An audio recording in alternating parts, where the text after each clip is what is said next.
Okay, the deed 'tis done. A time-space link between me sitting here in my attic and whoever you are and wherever you are has commenced.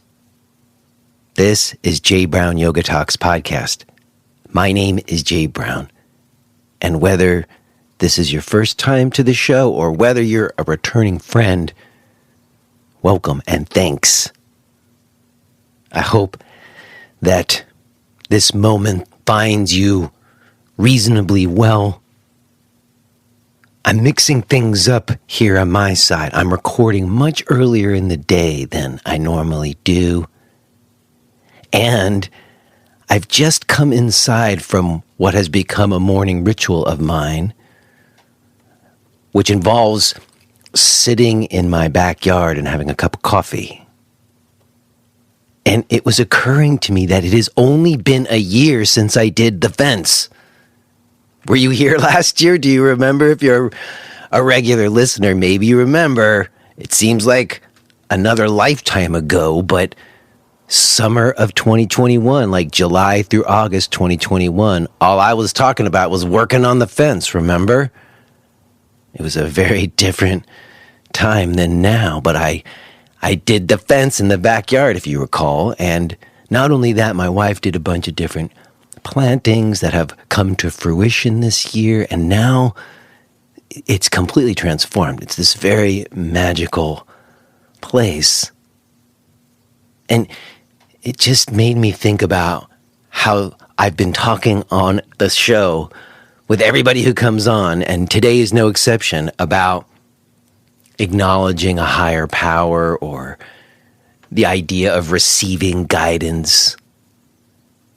And when I was in the backyard just now, I was thinking about that and feeling like that framing of I receive it is really not the best way to describe it, at least not what my experience is. I don't have good words for the experience, and I keep saying receiving guidance, but that's not right. And I was thinking about this guy I was recently exposed to. Maybe you already know him. His name is Stephen Schwartz. He's a consciousness researcher. And if anybody listening to this knows him and can help me get him on the show, please let me know. But I've been listening to a bunch of his stuff, watching a bunch of videos, and he talks about non-local consciousness. And the key to tuning into it is focused, intentioned awareness. And that in that, you merge with the all-encompassing consciousness at the base of everything. And just now, when I was in my backyard, I was just having an incredible experience, because I don't know if you live in a city or if you live in a more rural place or in a more place that has more natural world around you, but I lived in the suburbs and then city almost my whole adult life until about, 6 years ago? 5 years ago now? 6 years ago, when I moved to Pennsylvania, all right? And so I have very little actual experience with growing things or even just observing things grow, because I don't know, I was just a suburb and a city kid my whole life. And then of course I got into yoga, which was all about nature in a way, but I was still living in the city.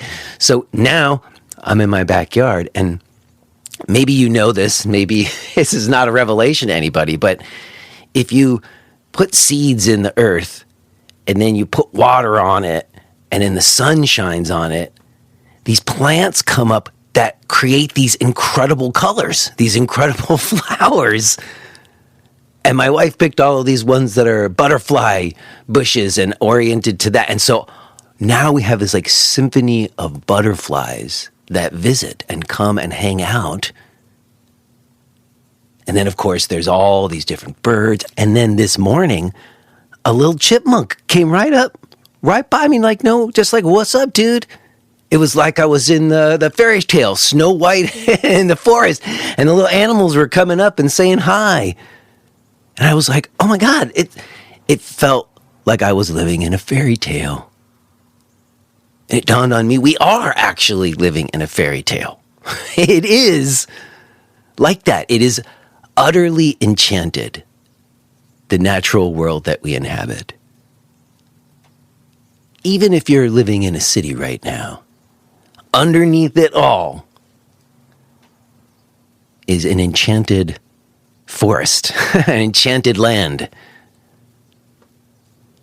And I don't know, that experience is the guidance. I don't know, like when I feel the world that way, I think I'm just in a clearer place of perception, and I'm able to feel like myself in the world in a way that feels harmonious or has coherence, as they say, that word coherence, you know? So, in any case, I don't know if that means something to you, but it is all around us and in us, and it's not like you have to force matters, is what I guess I'm trying to say, that it isn't this like communication, call and receive, but it's a tune-in to the frequency of nature's wisdom, if you will, or the enchantment. Anyways, perhaps I digress a little too far, but really not, because this is the conversation I'm having today with Linda Cassidy. And Linda is a listener of the show who sent me an email like a long time ago. I mean, maybe a couple of years ago even. It was definitely a long while back. And recently I was going through an old folder where I save these contacts from people. And hers just came, I think, sort of like early on in the pandemic, maybe. I can't really remember, but it got pushed into this folder. And then recently I was going through the folder and I saw it. So I reached out to her, and it led to this conversation, which really feels like one of those conversations that the universe just sent me because it fits in with everything that's been going on, you know? So we get into some really interesting stuff in terms of, you know, whether or not we're living in a consciousness-based reality, and if we are, what that means, and what it means to embrace Eastern spiritual viewpoints coming from Judeo-Christian backgrounds. And ultimately, it's very interesting to me because I've really resisted this phrase, realization of the divine. And I think that this conversation in certain ways revealed my own baggage around that phrase and how in many regards it's kind of accurate, which feels weird to me to say. I normally stay away from the word realization, but I think depending on how we want to define it, it kind of applies accurately. So me and Linda connected to flesh some of this out together. It led to a wonderful conversation, and I'm very glad to be sharing it with you today. Real quick, before we get to that, I have one announcement. If you hadn't already heard, I'm starting another group in my online yoga teacher training in January. And I've been talking about the training quite a bit here and there on the show. Last week I talked about it with Alma, who happens to be in the training. You can go back and listen to that some. And I want to let people know that if you are interested, we are offering some very generous early bird pricing before October 1st. So you can find out a lot of information about the training and how it works if you go to jbrownyoga.com/training. And then if you're interested, you can contact me via the forum or just send me an email to j@jbrownyoga.com. That's the letter J @jbrownyoga.com. And just let me know that you're interested, and I can send you the details on that early bird discount stuff. So there you go. New group starting in January. Go to jbrownyoga.com/training or send me an email if you're interested. Okay, y'all. I think that will do just fine. I'm going to touch base with you on the other side. But for now, let's go ahead and get to it. Let's listen to this conversation that I had with Linda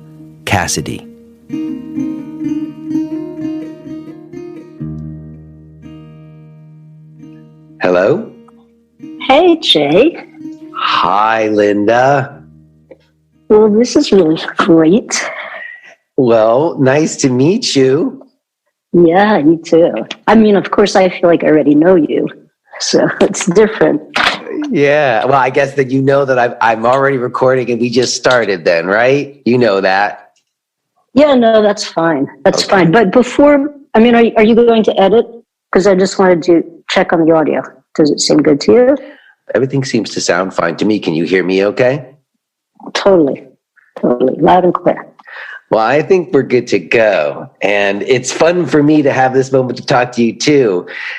And it's you hold a rare distinction. You're the only person that this has ever happened with in the history of the show. And I want to share with you what that is, which is that every time I've ever sent somebody an invitation to come on the show, I've always said the same thing, which is that I prefer not to write out any questions, and I like to think of them as a conversation more than an interview. And for some people, that's very refreshing, and they love that. That's great. I don't want to plan any answers. Let's just talk. Some people, that can be a little bit nerve-wracking. And so sometimes they'll say, can you give me a little bit of an idea what you want to talk about? And I'll always send them like a few bullet points if that's the case. Because I want people to be at ease. You know, I don't have any motives and whatever. We could go where we want. But you were the first person who ever sent me some bullet points about what you want to talk about. And the bullet points that you sent are totally stuff that I want to talk about, because clearly you listen to the show and you kind of know where I've been at some these days. So I just appreciate that. I know you reached out a really long time ago and it got kind of filed away and it came back around again. And it's fun for me. And I appreciate having this moment with you. Thanks for doing it. Oh, it's great for me, Jay. And it's funny because I had forgotten that I'd reached out to you. You know, and then when it did come back in, it's coming in at this time when I'm really seriously thinking and practicing all this stuff that was in my bullet points. So it's actually perfect timing. There you go. The stars aligned. Yes. And you know what else, Linda, is that I always try to do like a little bit of research on whoever I'm going to speak with before I speak with them. But there's very little to be found about you on the internet. You have a very small digital footprint, which I admire. I have to say, I sort of enjoy it like that, Jay. And was that always the case? Did you have more and then get rid of it, or just from the beginning you never fully got on board? It was a combination of factors, and I was married and I went on a different name for a while, and it was a combination of things. But overall, yeah, it's I like it like that. Yeah. There's something that happens, and I'm sure, obviously, that you've felt this. There's something that happens when we start to think we have an audience. And for me, in my art and in my practice, I don't like what that does to me in my head. I'm sure other people respond very differently to it. But in my head, it puts up some kind of barrier. It's very interesting. I would say that I've always kind of separated a little bit the idea of like that people listen to this show as an audience from like practicing or teaching yoga with people. And there's a lot of bleed over there. There's a lot of bleed over there, but I don't consider But in your case, I think what you do is very special, because in your case, you're not doing like, it's audience, I mean like wiki, the kind of like internet audience. But for the people that come to you, one of the things that I love about your podcast is that you are exactly who you are right there. And so it's not really good or not, but I think it's great. Oh, thanks. I mean, that's all we ever have to offer, right? That's all we can offer anybody. You put it there. And so in your case, I don't think of this as audience relationship. By audience, I mean like when you have a sense of like your rising fame or something, ego stuff, when the ego gets involved. So for me, yes, the low profile has worked well. Yeah. And I'm curious, I know like yoga's been a part of your life for a long time. I did find a bio where it said, since you found the book in 1973 when I was 1 year old. Rub it in. And so I guess I'm kind of curious, how much of a role did it play in those earlier years? Has it become more of like the main focus in terms of even your work, or have you had like other lives of like other professions and things like that? Oh yeah. So I had many other lives. When I found yoga, I discovered it in the book. I was like a nerdy kid in some ways. I loved books, and so I worked at the library after school, and I found this book, BKS Iyengar, Light on Yoga. Checked it out, and then kept renewing it. And I just couldn't stop. I couldn't stop exploring it. And one of my brothers and I would, at night after dinner, would go through the book and just try the poses. And it was fascinating. And I was, I guess, 16. So at a very, 16 rocky time in my development, it just spoke to some need that I had. I couldn't define it. I had no idea why. I didn't even try to define it, actually. And then after that, like 1 or 2 years, I just sort of forgot about it. When I got to college, I went into meditation as my primary avenue for accessing what I was coming to see as that kind of place. But for years, I did TM and then Buddhism, Zen Buddhism at first, sort of casually Zen Buddhism, learning from friends and reading Suzuki and not really studying, not formally studying, but practicing.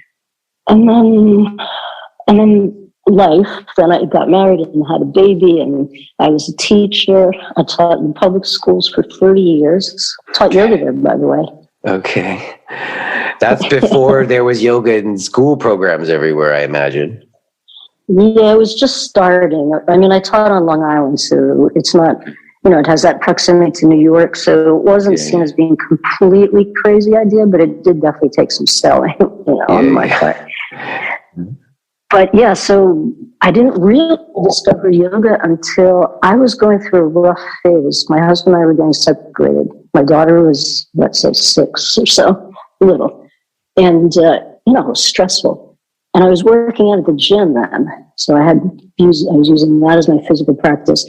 And down at the basement, they'd have a yoga class. And I would see all these people going down with their mats. And then an hour later, they'd come up looking all radiant. Like, oh, yeah, I want some of that juice. I remember that. So I didn't really get back to yoga until then. And I was probably 45, let's say, mid-40s. But the Buddhist route was also very important. And that, my practice now, which is all about integrating Buddhism, yoga, art, life, gardening, finding the nexus of all those things.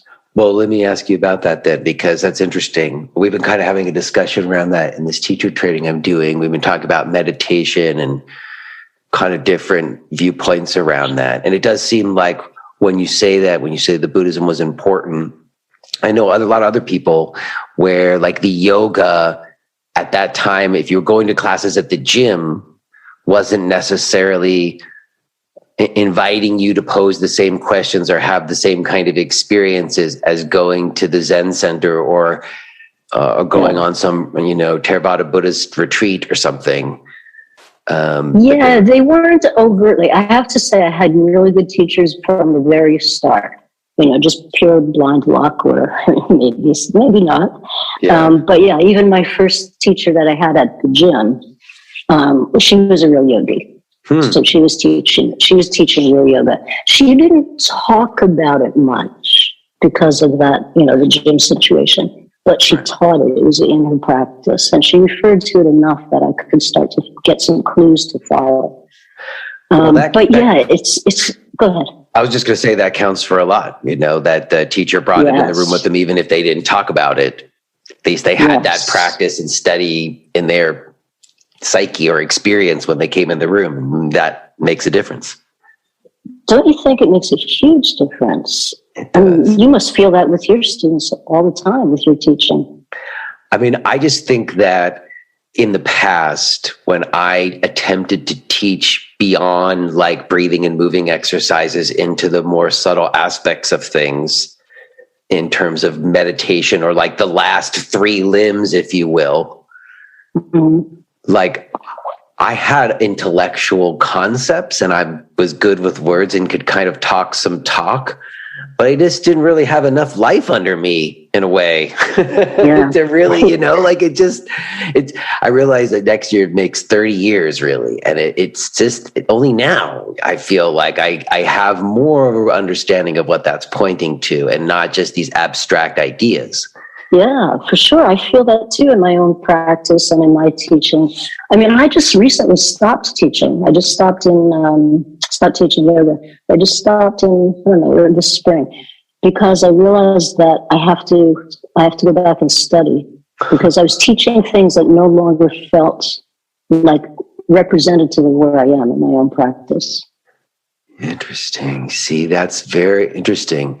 And can you? Oh gosh, well maybe we jumped too far ahead, but I'm curious about that because I've been slowly allowing myself to not morph, but allow myself the freedom to make some changes or let myself explore things as a teacher for that very reason, because I do think there were things I was teaching in the past that were not bad things, but they were kind of like in reaction to the market, like this is what people want. Mm-hmm. And this is like the devices and the choices I've made to try to ingratiate them to something else, as opposed to, or because you believe that. I think a lot of it is, as you mentioned a minute ago, experience.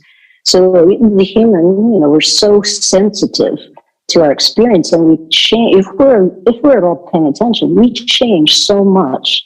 And so you've been doing this for 30 years. You're not the same person.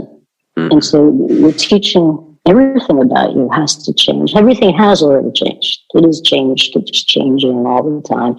But it is a challenge to keep that sense of fluidity that's natural in our own personal growth, to keep that alive in our teaching because, for lots of reasons, yoga historically is dogmatic and has been taught dogmatically. And so we each come out of different yoga dogmas maybe, but there's a sense of, well, here's the right way to do it. And well, I'm curious about that because I saw in your bio that you studied with Colleen and Rodney, who I've been trying to get them on the show forever. They don't seem to want to do it, but if you can put a good word in for me, I'd love that. What I would say is that I noticed that you studied with them. It said since 2013 you started with them, but I know you've been practicing since long before that. Do you, up until recently, maybe this is before you stepped away from teaching. Maybe this is what you were teaching that you're not sure you want to keep teaching, but did you kind of identify or associate with a certain tradition? Did you think of yourself as teaching kind of like in the line of Colleen and Rodney, or did you have other influences, or how did you kind of situate yourself as a teacher? Yeah, that's a great question. The previous teacher, I really only had, besides the teacher that I had at that gym for maybe a year, let's say, my next principal teacher, she was my teacher for 10 years, was a woman on Long Island, Kate Alicio, who's now down in the South somewhere. And she was a Kripalu student. She had done her training at Kripalu, and her teacher, her dear teacher, whose name I forget, was from Kripalu.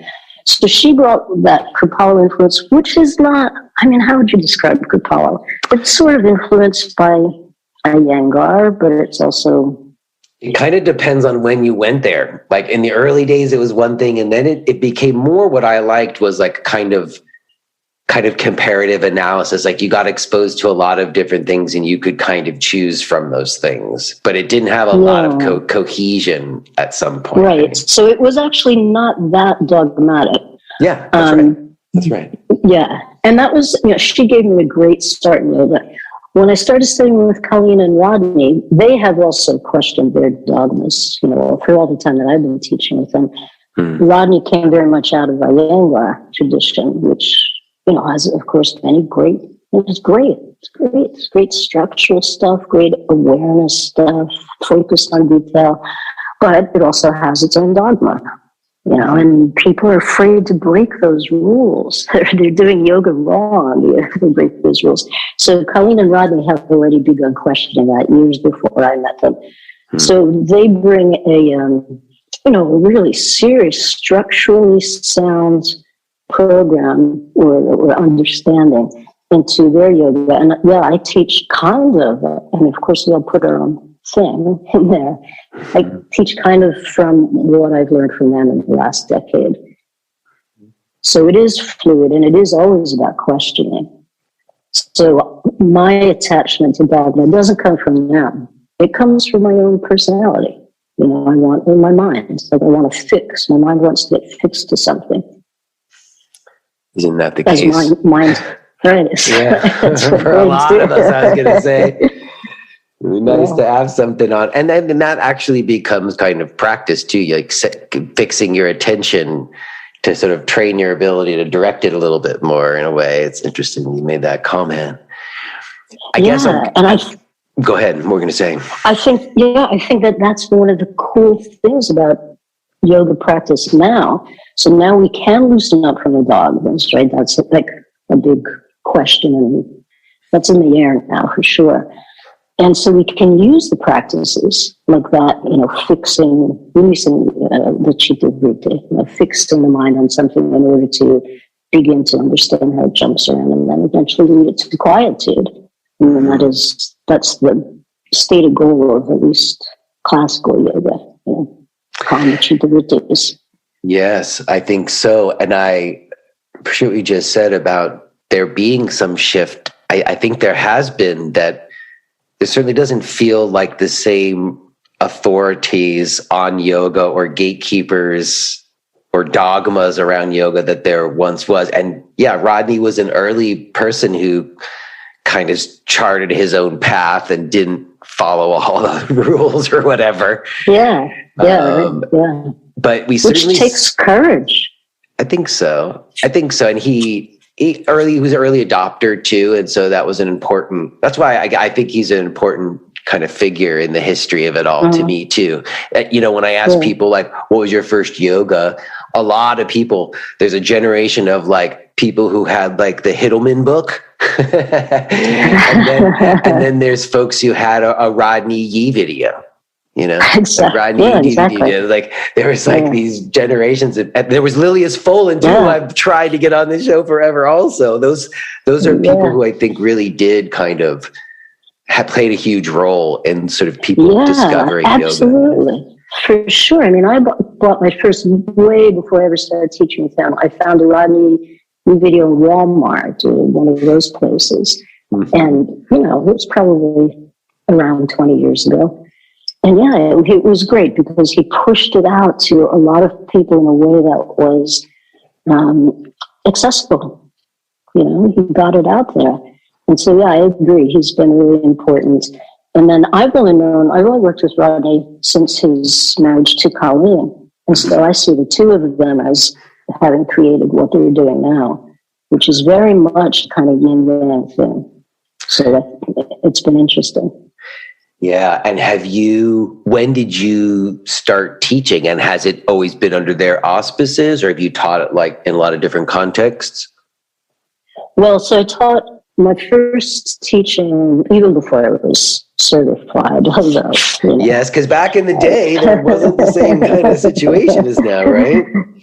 Yeah. So my first teaching was in the public schools for 11th and 12th graders. Right. They were such a mess, They were such a completely reduced to stress and anxiety by the time they would get to me at 17 or 18 years old. The school system is a very blunt tool.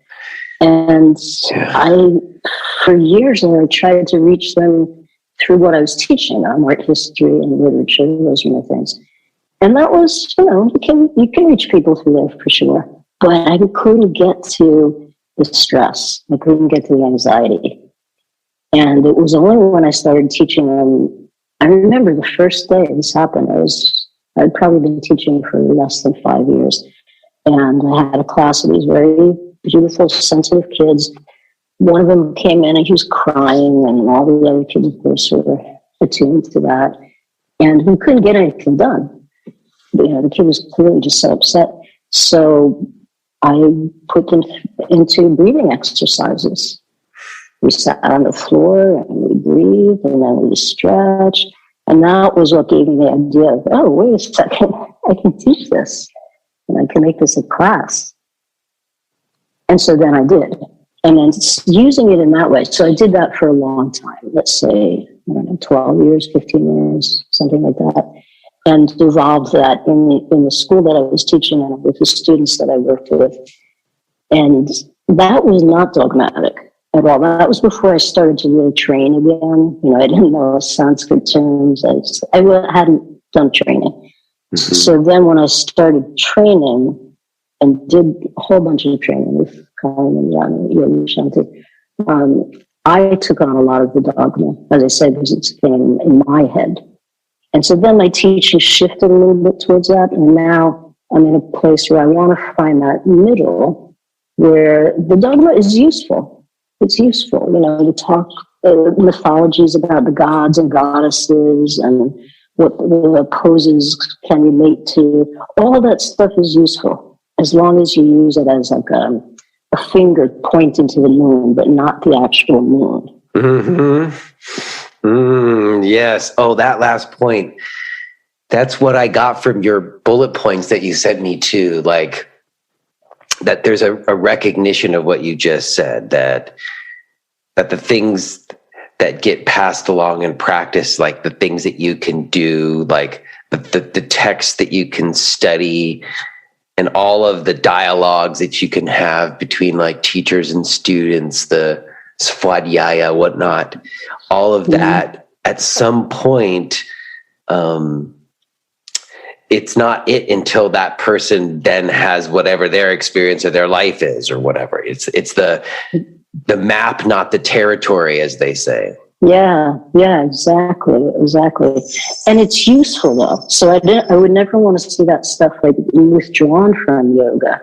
It's useful. It gives the mind a framework. Long before we can actually know this. I mean, the practice does take a while for most of us to really kick in. Yes, there needs to be a framework. I like the way you put that, though, because I've talked about sort of like stabilizing your mind and like establishing a framework to like house it, Yeah, because we're coming at it out of our, ordinary consensual reality, which is filled with, paying our electric bills and raising our kids and, all the 10,000 things of the world.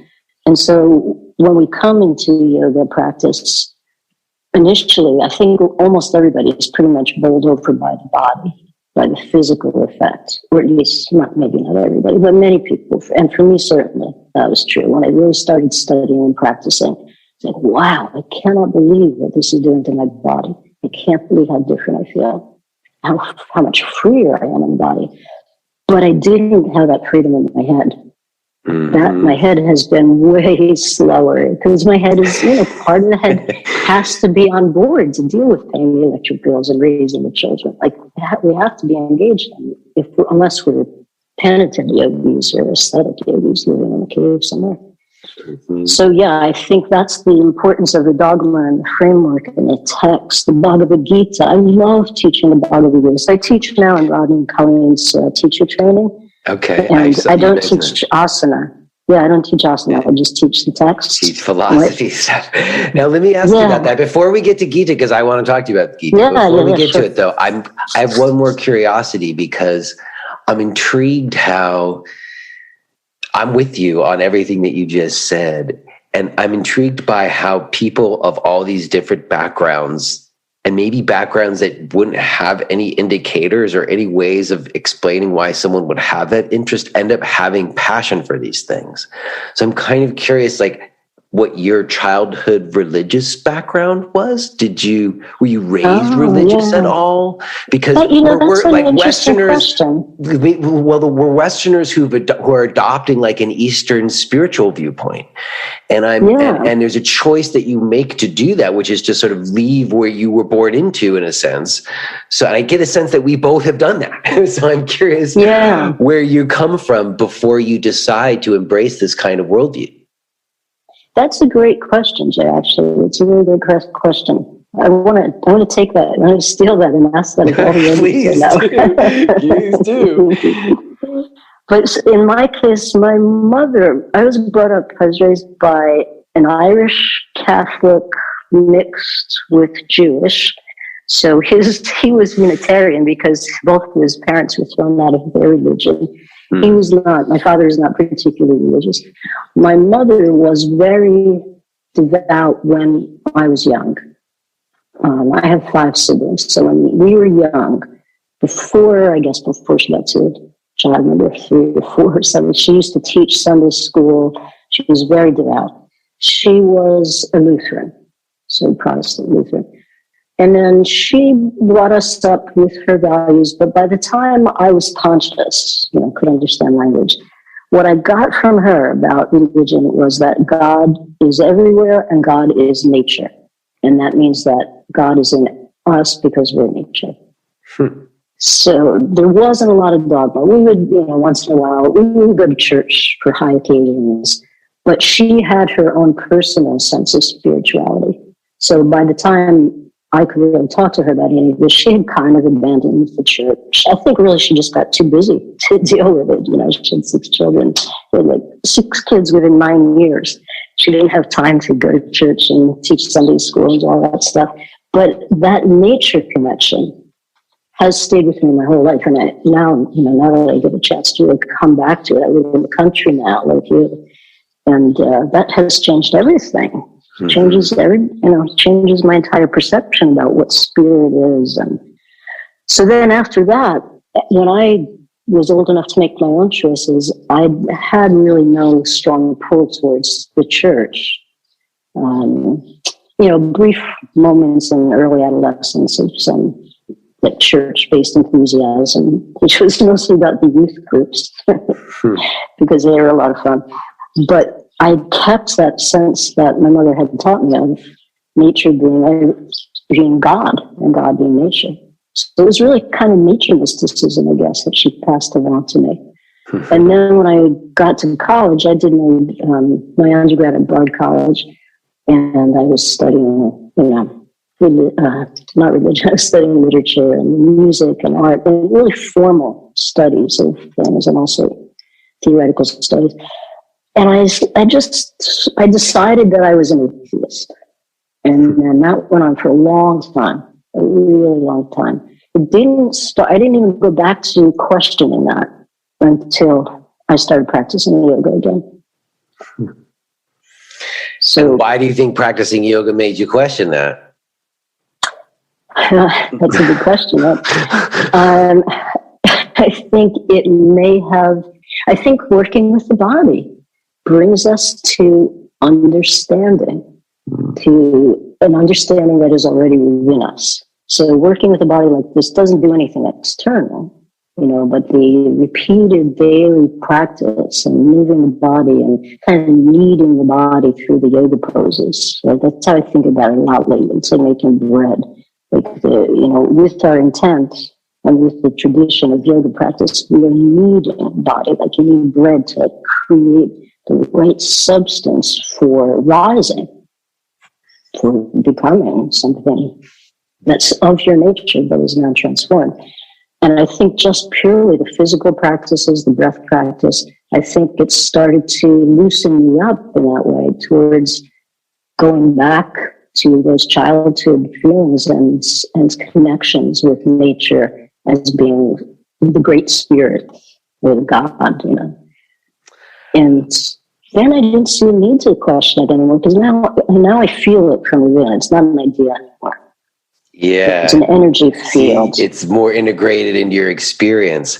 And it's interesting to hear what you say about physical practice, because I think that's true, that there's certain universal experiences that people can observe when they engage their own breath and body in these kinds of practices, and that if you observe those experiences for yourself and you're honest with them, that often it does kind of reveal divinity, which is crazy because there's that expression that you wrote this in your bullet points. This takes us to one of your first bullet points, that yoga is founded on the exploration and realization of the divine. And I remember writing something years ago where I kind of resented this phrase, realization of divine, because I felt like it assumed that we had to realize it and we weren't already it, it was this dualistic thing, and I was like, putting this whole lens over it. But the reality is the more I've matured, as I said, it's 30 years now. And there's not like that, like, oh, is it non-dual or is it dual? And there's no longer that kind of frame around it. The reality is, in the last 2 years, you've heard me talking on the show, it really has revealed that to me, that yes, in many ways, these practices are about realizing divinity. Now, what you define divinity as is another question. Yeah, there's the sticking point, especially in our culture. But yeah, I have gotten that sense, obviously, from listening to your podcast. And I did a month of your classes this past winter. Oh. So yes, I have that sense from you. Yeah, which was cool. I want to come back to that. I want to make a note to come back to that, because I do have something I want to tell you about that. But yeah, so then the problem that runs up against in Western yogis is, but wait, I don't believe in God. You can't tell me they realize the divinity. I live in a secular humanist society. There's no divine. And so it becomes a semantic issue in a way, a language issue. And let's not underplay, I'm sorry to interrupt, but it's also not underplay. Like for me, part of it was, as we were talking about earlier a little bit, that talking about divinity as a yoga teacher kind of puts you in the potential occulty place. Yeah. Or in a different, that's not like as comfortable a conversation. Talk about yoga in the schools. There was that whole thing about having to take all the chanting out and secularize it if you were going to put it in the schools in California. I remember there was all this stuff going on some years ago about that. Yeah, so right. Like I got secular. Yeah, I got a note from a mother once. I'm sure just a very scared, well-intentioned mother who found out that her kid was doing an Om in my class and was frightened that Satan was going to take that moment to jump into her kid's soul. Yeah, exactly. Something I just had never considered. But yes, there is that, is what I'm saying, that like in order for yoga to get more mainstreamed or to sell better, maybe, both of those, I don't know if they're the same thing, you had to kind of take some of this idea of it being about divinity out and make it more about strength and flexibility and other things, I guess. Certainly, which is not bad. Not our terrible, culture needs, right. Our culture needs strength and flexibility, not strength that, not the strength of the Iron Man, but the kind of strength that yoga teaches.